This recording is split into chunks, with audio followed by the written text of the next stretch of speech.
আসসালামু আলাইকুম এভরিওয়ান। তোর অপেক্ষায় গল্পের 6 নম্বর পার্ট। তো চলো বেশি কথা না কইয়া গল্প শুরু করা যাক। এই বলে দুইজন বাসা থেকে বের হয়ে একটা রিক্সা নিয়ে কলেজের উদ্দেশ্যে রওনা দিলাম। একটু পর আমরা কলেজে পৌঁছে গেলাম। রিক্সা থেকে নেমে ভাড়া দিয়ে জেরিনকে তার ক্লাসে যেতে বলে আমি আমার ক্লাসে চলে আসলাম, কারণ 3 মিনিট লেট। আর বেশি দেরি না করে স্যার থেকে অনুমতি নিয়ে ক্লাসে ঢুকে মামুনের সাথে বসে গেলাম। এইদিকে আমি একটা মেয়ের সাথে এক রিক্সায় এসেছি, এটা নীলা দেখে ফেলেছে। তার মাথায় এখন একটাই চিন্তা, ওই মেয়েকে কি লাগে শুভর। না, মেয়েটাকে দেখলাম আমার ক্লাসে যেতে যাই, দেরি না করে মেয়েটার সাথে কথা বলি। তার শুভর সাথে কি সম্পর্ক। এইদিকে আজ মনি কলেজে না আসাতে জেরিন একা একা বসে থাকলো ক্লাসে। তখনই তার পাশে একটা মেয়ে এসে বলতে লাগলো, হাই কেমন আছো। জেরিন বলল ভালো, তুমি। মেয়েটি বলল আমিও ভালো আছি। আচ্ছা তোমাকে তো চিনতে পারলাম না। জেরিন বলল আসলে আমি এই কলেজে নতুন ট্রান্সফার হয়ে এসেছি। মেয়েটি বলল ও আমি নীলা, তুমি। জেরিন বলল আমার নাম জেরিন। নীলা বলল আচ্ছা তোমাকে একটা কথা জিজ্ঞেস করি, রাগ করবে না তো।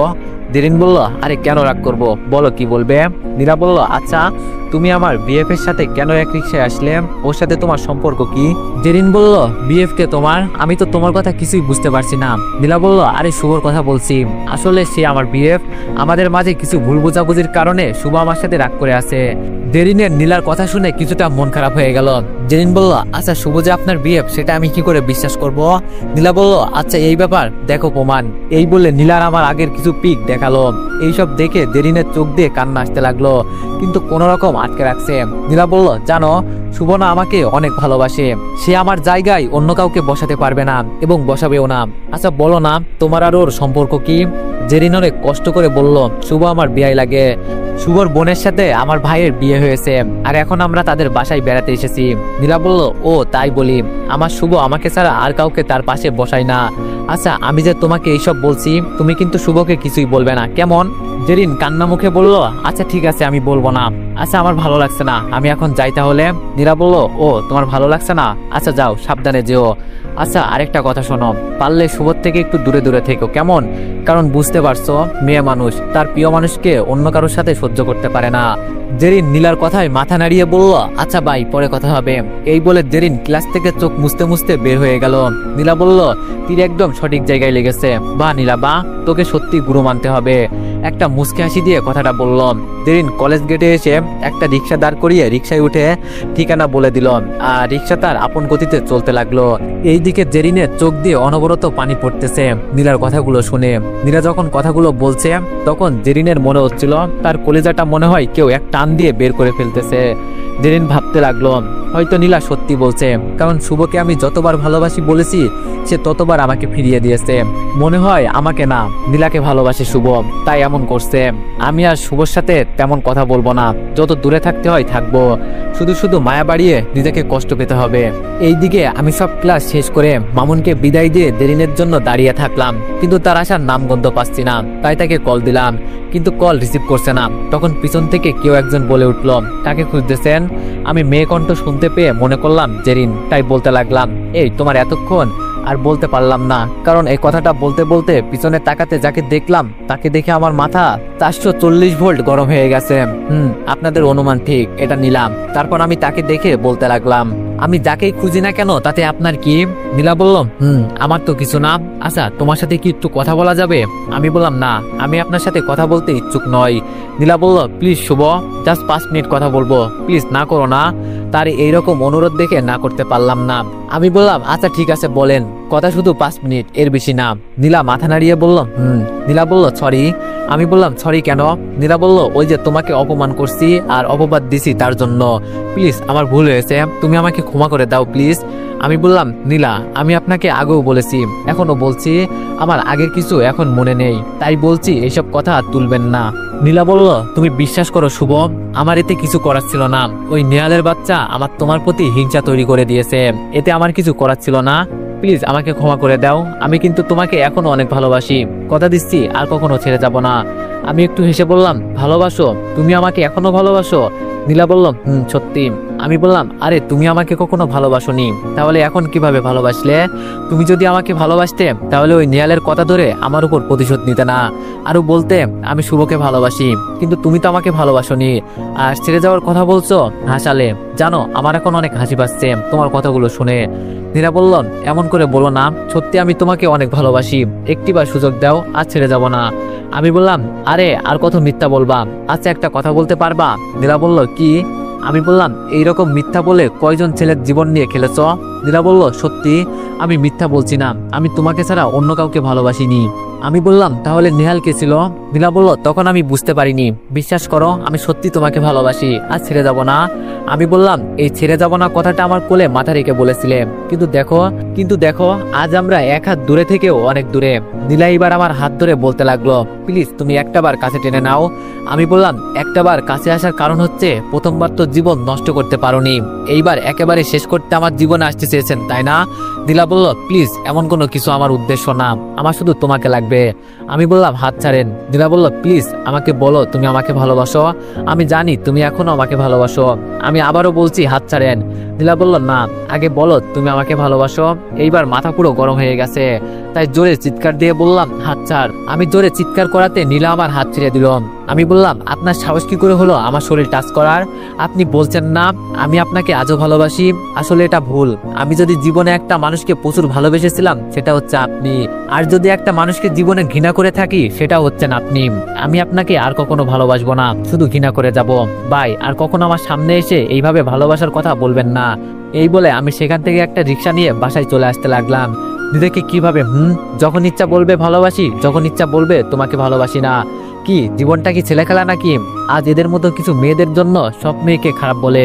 তুমি যদি ভালোবাসতে না পারো তাহলে ভালোবাসা দেখাইও না, তুমি যদি আগলে রাখতে না পারো তাহলে আগলে রাখা শিখাইও না, তুমি যদি বিশ্বাস না করো তাহলে অন্যকে বিশ্বাস করা শিখাইও না, তুমি যদি মায়াতে না পড়ো তাহলে অন্যকে মায়া দেখালে কেন? তুমি নিজের মতো থাকো আর তাকে নিজের মতো থাকতে দিও, তা অন্যের ইমোশন জীবন নিয়ে খেলা করো না। তোমার কোনো অধিকার নেই অন্যের জীবন নিয়ে খেলা করার। এইসব বলতে বলতে বাসায় চলে আসলাম। এইদিকে নীলা দাঁড়িয়ে দাঁড়িয়ে বলতে লাগলো, তুমি যত আমাকে এড়িয়ে চলতে বলো বাচ্চা, আমি কিন্তু তোমার পিছন ছাড়বো না, তোমাকেই আমার লাগবে। তুমি ছাড়া আমার এই জীবন শূন্য, তাই তো পরিপূর্ণ করতে তোমাকেই লাগবে। অন্যদিকে জেরিন কলেজ থেকে আমাদের বাসায় এসে ভাবতে লাগলো, না শুভ যখন আমাকে ভালোবাসে না, আমি শুধু শুধু তার পিছনে ঘুরে তার বিরক্তির কারণ হয়ে লাভ নেই, তার থেকে বরং আমি তাকে তার মতো থাকতে দিই আর আমি আমার মতো থাকি। আর আজ বিকালে মামুনদের ওখানে চলে যাব। আমার সাথে কথা না বলে যদি কারো দিন ভালো যায় তবে আমিও তার ভালো থাকাটা নষ্ট করতে চাই না। আর আজ থেকে শুভর সাথে কোনো যোগাযোগ রাখবো না, আমি তো তাকে ভালোবাসি। আর ভালোবাসা মানে এটা নাই যে তাকে পেতে হবে, ভালোবাসার মানে হচ্ছে তার খুশিতেই আমার খুশি। সে যেখানে থাকুক না কেন আমি চাই সে সুখী থাকুক। আমি না হয় তার পথের দিকে চেয়ে একটা কাটিয়ে দিব সুখ, আমি না হয় তার অপেক্ষায় থাকবো। এমন হতে পারে সে আমার ভালোবাসা বুঝতে পারে আবার আমাকে খুঁজবে, আমি না হয় ততদিন পর্যন্ত তার অপেক্ষায় থাকবো। আমি বাসায় এসে রুমে ঢুকে ফ্রেশ হয়ে দুপুরের খাবার খেতে গেলাম। সবাই খাবার খেয়েছে, এখন শুধু আমি বাকি। তারপর আম্মু খাবার দিতে আমি খেয়ে রুমে এসে একটা লম্বা ঘুম দিলাম। বিকালে ঘুম থেকে উঠতে মামুন আড্ডা দেওয়ার জন্য ফোন দিয়েছিল, তাই তাদের সেখানে আড্ডা দিতে চলে আসলাম। আড্ডা দিয়ে সন্ধ্যায় বাসায় ফিরে রুমে বসে পড়তে লাগলাম। হঠাৎ মনে হলো জেরিনের কথা। আজ জেরিনের কি হলো? সে তো আমার সাথে কথা বলতে আসে, খোঁজ নেয়, কিন্তু আজ আসলো না কেন? আর আজ কলেজ থেকে আমাকে কিছু না বলেই চলে আসছে। যাই তার রুমে গিয়ে দেখি কি করছে মেয়েটা। যেই ভাবা সেই কাজ, আমি দেরি না করে জেরিনের রুমে গেলাম, কিন্তু তাকে দেখতে পেলাম না। তাই ছাদে গেলাম, সেখানেও দেখতে পেলাম না। ছাদ থেকে নিচে নামতে আপুকে দেখলাম টিভি দেখতেছে। আমি গিয়ে আপুকে বললাম, আপু জেরিন কোথায়? জেরিনকে তো দেখতে পাচ্ছি না। আপু বলল, জেরিন মামুনদের বাসায় চলে গিয়েছে। আমি বললাম, কখন আসবে? আসতে দেরি হলে আমি কি নিয়ে আসতে যাবো নাকি? আপু বলল, তার প্রয়োজন নেই, সে একেবারে চলে গিয়েছে। আমি বললাম, কি মানে? কি একেবারে মানে? তোমরা ওকে যেতে দিয়েছো কেন? আরে তুমি কেমন ভাবি ওর? আপু বলল, আমার কি দোষ? সে নাকি বলছে তারপরে অনেক সমস্যা হচ্ছে, সামনে পরীক্ষা, তাই চলে যেতে চাচ্ছে। আমরা অনেক বলেছি কিন্তু থাকেনি। আমি বললাম, ও এই বলে মন খারাপ করে চলে আসলাম। জেরিন চলে যাবে আর আমাকে তো বলে যেতে পারতো, কিন্তু সে বলেনি। আমি এতটা পর হয়ে গেলাম তার কাছে। আচ্ছা হতে পারে আমাকে বলতে ভুলে গিয়েছে। আমি এসব ভাবতে ভাবতে রুমে এসে জেরিনকে কল দিলাম, কিন্তু আমার ফোন জেরিন কেটে দিচ্ছে। আমি বারবার কল দিচ্ছি, বারবার কল কেটে দিচ্ছে। আমি বুঝতেছি না এই মেয়ের আবার কি হলো। ধ্যাত, যে আমার কল ধরছে না আমি তাকে কেন বারবার কল করতেছি। এটা বলে ফোন রেখে পড়তে বসলাম। কিছুক্ষণ পর পর মা খাবার খেতে ডাকলো, তাই খাবার খেতে গেলাম। খাবার খেয়ে এসে ফোন হাতে নিয়ে দেখলাম জেরিন কল দিছে, তাই আমি আবার কল ব্যাক করলাম। জেরিন বলল হ্যালো। আমি বললাম এই তোমার সমস্যা কি বলো তো। জেরিন বলল কই আমার কোনো সমস্যা নাই। আমি বললাম তাহলে ফোন দিলে কেটে দিচ্ছ কেন, আর আমাদের এখান থেকে চলে যাবে সেটা আমাকে বলে যাওনি কেন। জেরিন বলল বলার প্রয়োজন মনে করি না। আমি বললাম ও আচ্ছা, আমার বলার প্রয়োজন মনে করো না তাই না। জেরিন বলল আচ্ছা ভাই এখন পড়বো। এই বলে জেরিন ফোন কেটে দিল। জেরিন ফোন কেটে দিয়ে বলতে লাগলো স্বপ্নে তোমায় আসতে দেখে আমিও আমার স্বপ্ন সাজিয়েছিলাম, কিন্তু আমি ভুলে গিয়েছিলাম যে প্রতিটা স্বপ্ন পূরণ হয় না। এইদিকে আমি বলতে লাগলাম জেরিনের আবার কি হলো, সে আমার সাথে এরকম আচরণ করার কারণ কি। হঠাৎ তার ব্যবহার এরকম হওয়াতে আমি চিন্তাতে পড়ে গেলাম। আমি জেরিনের কথা ভাবতে ভাবতে ঘুমিয়ে গেলাম। এইদিকে জেরিন আমাকে এইরকম কথা বলাতে সে নিজে নিজে কান্না করে বলতে লাগলো জেরিন তুই এত খারাপ হয়ে গেলি কবে, তুই তো এমন ছিলি না, তুই কিভাবে পারলি তোর ভালোবাসার মানুষকে এইভাবে কথা বলতে। জেরিন নিজে নিজে এগুলো বলছে আর কান্না করছে। এইভাবে কখন যে ঘুমিয়ে গেল জেরিন নিজেও বলতে পারবে না। আমি আর সকালবেলা তাড়াতাড়ি করে ঘুম থেকে উঠে ফ্রেশ হয়ে নাস্তা করে কলেজে চলে আসলাম। উদ্দেশ্য জেরিনের সাথে কথা বলাম, কিন্তু ক্লাস টাইম হয়ে গেল, এখনো জেরিন কলেজে আসলো না। মামুন বলল কিরে কাকে এইভাবে খুঁজতেছিস। আমি বললাম জেরিনকে। আচ্ছা জেরিন কি আজ কলেজে আসবে না। মামুন বলল না। আমি মন খারাপ করে বললাম কেন কি হয়েছে। মামুন বলল মনি আর জেরিন তারা বাড়িতে গেছে। আমি বললাম কেন, কাল তো মাত্র আসলো। মামুন বলল জেরিনের মা নাকি অসুস্থ তাই। আমি বললাম ও আচ্ছা চল ক্লাসে। তারপর দুইজন মিলে ক্লাস করতে লাগলাম। ক্লাস করে কলেজ থেকে বাসায় এসে জেরিনকে কল দিলাম, কিন্তু কল ধরেনি, তাই ঘুমিয়ে গেলাম। বিকালে ঘুম থেকে উঠে আবার কল দিলাম, তাও ধরেনি। মনকে বুঝ দিলাম হয়তো তার মার সেবা করছে। রাতেও কল দিলাম, তাও ধরেনি। তখন মনকে বুঝালাম আজ 4 দিন হয়ে গেল জেরিনের সাথে আমার কোনো যোগাযোগ নেই। আমি এই 4 দিনে এমন কোনো ঘন্টা নেই যে তাকে কল দিইনি, কিন্তু সে আমার কল ধরেনি এবং আমাকে একটিবার কল করেনি। আমার সাথে কেন সবাই এরকম করে, যাকে ভালোবেসে যাই সেই অবহেলা করে দূরে সরে যায়। আমি জেরিনকে ভালোবেসে ফেলেছি। এই 4 দিনে সে আমার সাথে কথা বলেনি, এতে আমি বুঝতে পেরেছি জেরিন আমার জীবনের একটা অংশ হয়ে উঠেছে, যাকে ছাড়া সেই অংশে অপরিপূর্ণ। এই 4 দিনে তার সাথে কাটানো প্রতিটা মুহূর্তে প্রতিটা ঘন্টা আমার মনে পড়তে মনের ভিতরে এক শূন্যতা জাগিয়ে তুলছে। আমি এই 4 দিন পুরো অস্থির হয়ে গেছি। যখন কোনো কল বা মেসেজ আসতো না আমি পাগলের মতো ফোনটাকে হাতে নিয়ে দেখতাম এই তো জেরিন কল বা মেসেজ দিয়েছে এই ভেবে, কিন্তু যখনই ফোন হাতে নিতাম তখন এক বিষণ্ণতা ছেয়ে যেত মনে। আমার মনে হয় জেরিন আমার সাথে এটা ইচ্ছে করে করছে, কারণ আমি তার ভালোবাসা বুঝতে পারিনি, তাই সে আমাকে তার ভালোবাসা বোঝাতে এমন করছে। এটা ভেবে আজ খুশি লাগছে কাল আমি আমার জেরিনকে দেখতে পাবো, কারণ আপুরা কালকে চলে যাবে আর সাথে আমিও যাব। আর আমি ঠিক করেছি জেরিনকে আমি বলে দিব আমি যে তাকে কতটা ভালোবাসি। আজ রাতটা যেন কাটতেছেই না, মনটা চাচ্ছে আকাশে গিয়ে চাঁদটাকে ডুবিয়ে সূর্যটাকে উদয় করতে। আমি যার অপেক্ষা করতে পারছি না, আমার যে খুশির টালায় ঘুম আসছে না।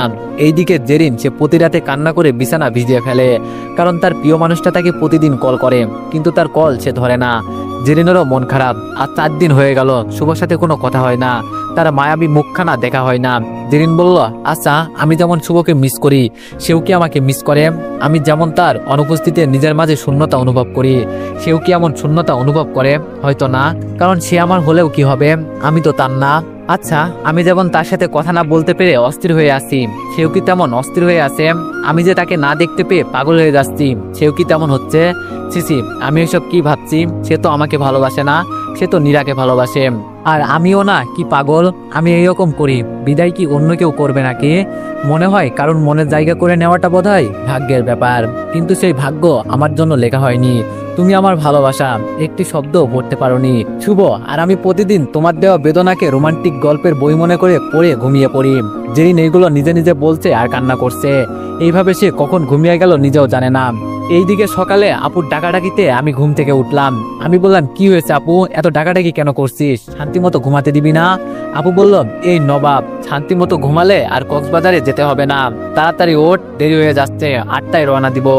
আমি বললাম ও আপু আমি ভুলে গিয়েছি, আচ্ছা দাঁড়ান আমি ফিরে এসে 2 মিনিটে রেডি হচ্ছি। আপু বলল আমি দাঁড়াতে পারবো না, আমাকেও রেডি হতে হবে।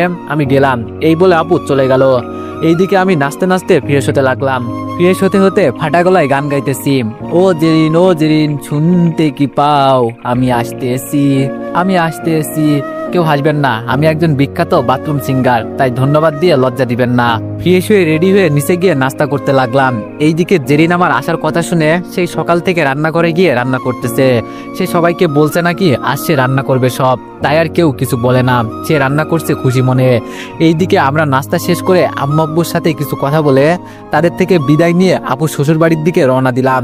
এইদিকে নীলা বসে বসে ভাবতেছে শুভদের আবার কি হলো, আজ কয়দিন ধরে কলেজে দেখছি না, কোনো খবর নাই, কল দিলেও ধরে না। আচ্ছা শুভ কি? না, এটা হতে পারে না, শুভ শুধু আমার, আর কারো নাম? আমার আর শুভর মাঝখানে যে আসবে তাকে আমি শেষ করে দিব, তা আমার শুভকেই প্রয়োজন। এইদিকে নিহাল বলল, ওই তোরা কি করছিস, তোদের কি কাজ করতে বলেছি? ভাই একটু অপেক্ষা করেন, আমরা কিছু একটা করব, শুধু সুযোগ খুঁজতেছি, সুযোগ পেলে কাম ছেড়ে ফেলবো। নিহাল বলল, ওই শুভর বাচ্চাকে যত তাড়াতাড়ি পারি শিক্ষা দিবি, আমি আর অপেক্ষা করতে পারছি না ভাই, চিন্তা করিয়েন না। নিহাল বলল, দরকার প্রয়োজনে মেরে দিবি, আমি সব সামলে নিব। ওকে ভাই, এই বলে ফোন কেটে দিল।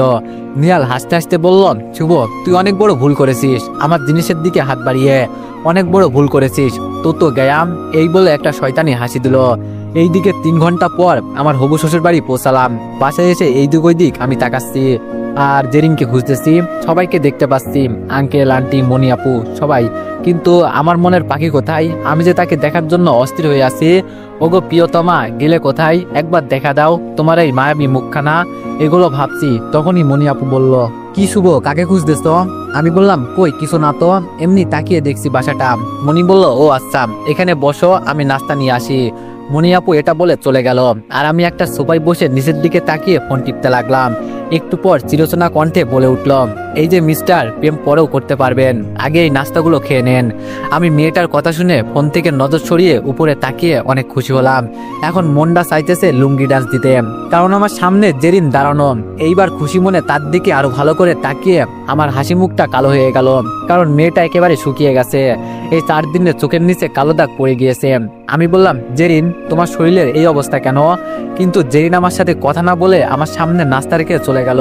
জেরিনের এইরকম ব্যবহারে আমি কিছুটা কষ্ট পেলেও নিজেকে সামলে নাস্তা করতে লাগলাম। এইদিকে জেরিন সেইখান থেকে এক দৌড়ে তার রুমে এসে কান্না করতে লাগলো আর বলতেছে, শুভ তুমি এখানে কেন এসেছো? শুভ, আমার কষ্ট আরো বাড়াতে? আমি যে তোমাকে ভীষণ ভালোবাসি, তোমাকে দেখলে নিজেকে সামলাতে পারি না, ইচ্ছে করে জড়িয়ে ধরে বলতে তোমায় ভালোবাসি, কিন্তু বলতে পারছি না, কারণ তুমি অন্য কারোর। তুমি কেন বারবার আমার সামনে এসে আমার মনের অনুভূতিগুলো জাগিয়ে দিচ্ছ? কেন তুমি বারবার আমার সামনে এসে তোমার উপর মায়া বাড়াচ্ছ? কি করব? আমি তো তোমার সাথে থাকতে চাই, কিন্তু ভাগ্যের পরিহাস, তুমি অন্য কারো। জেরিন এগুলো নিজে নিজে বলছে আর কান্না করছে। এইদিকে আমি নাস্তা শেষ করতে মনি আপু এসে আমাকে একটা রুম দেখিয়ে দিয়ে চলে যাওয়ার সময় আপুকে বললাম, মনি আপু। মনি বলল, বলো। আমি বললাম, জেরিনের কি হয়েছে? ও শরীর এমন হয়েছে কেন? মনে হয় রাতে কান্না করে, তুমি কি কিছু জানো? মনি বলল, না, মেয়েটা অনেক চাপা স্বভাবের, আমি অনেক জানতে চেয়েছি বাট কিছু বলতেছে না। আমি মনে করছি তোমার সাথে কিছু হয়েছে, কিন্তু এখন দেখছি তুমিও কিছু জানো না। আমি বললাম, ও আচ্ছা, আমি দেখি জেরিনের কি হয়েছে। মনি বলল, দেখিও। আচ্ছা এখন ফ্রেশ হয়ে নিচে আসো খাবার খেতে। আমি বললাম, মাত্র না নাস্তা করলাম। মনি বলল, কি করবে, দুপুর তো হয়ে গিয়েছে। আমি বললাম, তাও ঠিক, আচ্ছা আমি ফ্রেশ হয়ে আসতেছি। এরপর আমি ফ্রেশ হতে গেলাম আর মনি আপু চলে গেল। এইদিকে জেরিন আমার সামনে আসবে না, তাই আগে ভাগে খাবার নিয়ে রুমে চলে গেল। সবাই ওকে অনেক বলছে একসাথে খেতে, বাট সে বলছে তার নাকি ভালো লাগছে না, তাই রুমে চলে গেছে। এইদিকে আমি ফ্রেশ হয়ে নিচে খাবার খেতে গেলাম। নিচে এসে একটা টেবিলে বসে সবার দিকে তাকালাম, সবাই আসছে কিনা তা দেখতে। তখন জেরিনকে দেখলাম না, তাই আন্টিকে বললাম, আন্টি জেরিন কোথায়? আন্টি বলল, বাবা ওর নাকি ভালো লাগছে না, তাই খাবার নিয়ে রুমে চলে গিয়েছে, তুমি কিছু মনে করো না বাবা। আমি একটু মন খারাপ করে বললাম, আরে আন্টি কি যে বলেন না, আমি কেন মন খারাপ করব? আন্টি বলল, আচ্ছা খাও, এইসব আমার মেয়ে বানিয়েছে, সকাল থেকে অনেক কাজ করছে তো তাই হয়তো খারাপ লাগছে। আমি বললাম, এগুলো সব জেরিন বানিয়েছে? মনি বলল, শুভ তুমি আসবে শুনে সেই সকাল থেকে রান্না করে গিয়ে রান্না করতেছিল। আমি একটু খুশি হলাম, জেরিন আমার জন্য এত সব রান্না করছে, তাই আর দেরি না করে খেতে লাগলাম। বা জেরিন অনেক মজা করে রান্না করতে পারে, তার রান্না অনেক মজা হয়েছে। যাই হোক, বিয়ের পর মজা করে বউয়ের হাতে রান্না খেতে পারবো। আন্টি বলল, বাবা খাবার কেমন হয়েছে? আমি বললাম, আন্টি খাবার অনেক মজা হয়েছে, এক কথায় অসাধারণ, যত প্রশংসা করব ততই কম হবে। আপু বলল, হয়েছে, বেশি তেল মাখতে হবে না, এখন খাতো। দেখছেন, একেই বলে শত্রু, আমার ভালো দেখতে পারে না। আমি বললাম, নিজে তো এমন খাবার বানাতে পারে না, আবার অন্যজনের প্রশংসা করছি এতে জ্বলে নাকি? আমার কথা শুনে আপু শাশুড়ি বলল, এই যে আমার বৌমাকে নিয়ে একদম বাজে কথা বলবে না, আমার বৌমা অনেক ভালো রান্না করতে পারে, বুঝলে? আর যাতে এমন কথা না শুনি। মনে মনে বললাম, বাবা এই ডাইনি এখানে সবাইকে বশ করে রেখেছে, এই ডাইনিকে এখানে যেমন তেমন কথা বলা যাবে না। আমি বললাম, আরে আন্টি আমি তো মজা করলাম, আপু অনেক সুস্বাদু খাবার বানায়। আন্টি বলল, এইরকম মজা জানো আর না শুনি, এইবার খাও তো। এরপর আমি চুপচাপ খেতে লাগলাম। খাবার শেষ করে রুমে এসে বিছানায় গায়ে লিয়ে দিতে ঘুমিয়ে গেলাম। এইদিকে আমি আজও কলেজে আসলাম না দেখে নীলা চিন্তা করতে লাগলো, শুভ গেল তো গেল কোথায়, আমি যে তাকে না দেখে থাকতে পারছি না, এইসব নিজে নিজে বলতেছে। তখনই একটা গাছের নিচে মামুনকে বসে থাকতে দেখে নীলার মাথায় আসলো, যদি মামুনকে জিজ্ঞেস করি তাহলে হয়তো বলতে পারবে শুভ কোথায়। এই বলে নীলা মামুনের কাছে গিয়ে বলতে লাগলো, আচ্ছা মামুন, শুভ কোথায়? তাকে তো দেখছি না। মামুন বলল, কেন, শুভকে দিয়ে কি কাজ? নীলা বলল, অনেক কাজ, তুমি বলো শুভ কোথায়? মামুন বলল, অনেক কাজ? আপনার কাজ হচ্ছে মানুষের মন নিয়ে খেলা করা, তাই না মিস নীলা? নীলা বলল, মুখ সামলে কথা বলো, তুমি আমার পার্সোনাল বিষয়ে কথা বলতে এসো না, তোমার যেটা বলছি সেটা বলো।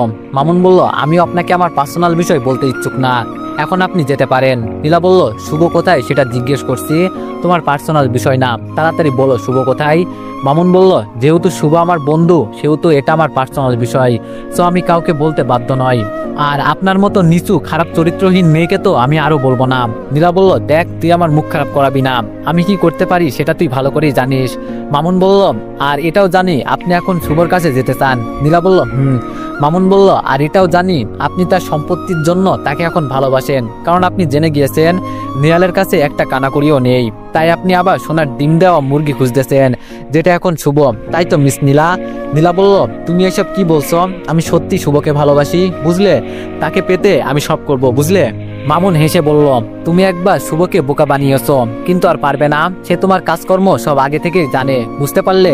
কিন্তু এটা জানে না যে তুমি আবারও তার সাথে অভিনয়ের খেলা করছো। ছি, আমার ভাবতে অবাক লাগে, একটা মেয়ে এতটা লোভী কেমনে হয়? টাকার জন্য মিথ্যা নাটক, তাও আবার একবার না শত শতবার। এইবার তেমন কিছু আমি হতে দিব না, বুঝলে? আমি সব শুভকে বলে দিব। নীলা বলল, এই শোন, তোর কত টাকা লাগবে বল, আমি দিচ্ছি, তাও তুই শুভকে কিছু বলিস না, আর আমাকে সাহায্য কর শুভকে পেতে, পরে দুইজন ভাগ করে নিব, কেমন অফার? মামুন বলল, আসলে তুই যে একটা মিথ্যাবাদী প্রতারক সেটা তোর এমন কথা শুনে জানতে পারলাম, আর তুই আমাকে কিনতে চাস, তুই যদি তোর সব টাকাও দিয়ে দিস তাও আমি এমন কাজ করব না। থু, এইসব বলে মামুন সেখান থেকে চলে গেল। এইদিকে নীলা সেখানে দাঁড়িয়ে দাঁড়িয়ে ভাবতেছে, এই শালার একটা ব্যবস্থা করতে হবে, নাই আমি কখনোই শুভকে পাবো না। এইদিকে আমি সন্ধ্যাবেলায় ঘুম থেকে উঠে জেরিনের রুমে যেতে লাগলাম, আর ভাবতেছি অনেক দিন হয়ে গেল, মেয়েটার সাথে ঝগড়া দুষ্টুমি করা কথা বলা কিছুই হয়নি, আর সব একদিনে পুষিয়ে ফেলবো। এগুলো ভাবতে ভাবতে তার রুমে গেলাম, কিন্তু তাকে পেলাম না, মনটা খারাপ হয়ে গেল। তাই খুঁজতে খুঁজতে ছাদে গেলাম। ছাদে গিয়ে দেখলাম জেরিন আকাশের দিকে তাকিয়ে কি যেন গভীরভাবে ভাবতেছে। তাই আমি তার পাশে দাঁড়িয়ে বললাম, কি দেখো আকাশে? জেরিন বলল, আকাশ দেখি। স্বপ্ন আমার আকাশ ছোঁয়া, বাস্তবে তাই দিতাছে হাতছানি, হারানোর ভয় নেই যে নিঃস্ব আমি সে তো জানি। আমি বললাম, বাহ, ছন্দ তো ভালোই বলতে পারো। জেরিন বলল, তাই একটু একটু। আমি বললাম, আচ্ছা তোমার কি হয়েছে একটু বলবো আমাকে? জেরিন বলল, ভুলে গিয়েছি, আমার তো অনেক পড়া আছে, আমি যাই, পরে কথা হবে। আমি বললাম, আমার কিন্তু এটা জবাব না জেরিন। জেরিন বলল, পরে কথা হবে, আমি আসি। এই বলে এক দৌড়ে চলে গেল জেরিন। তুমি এমন করছো কেন তা আমি জানি না, কিন্তু এটার পিছনে কিছু একটা কারণ আছে সেটা আমি জানি।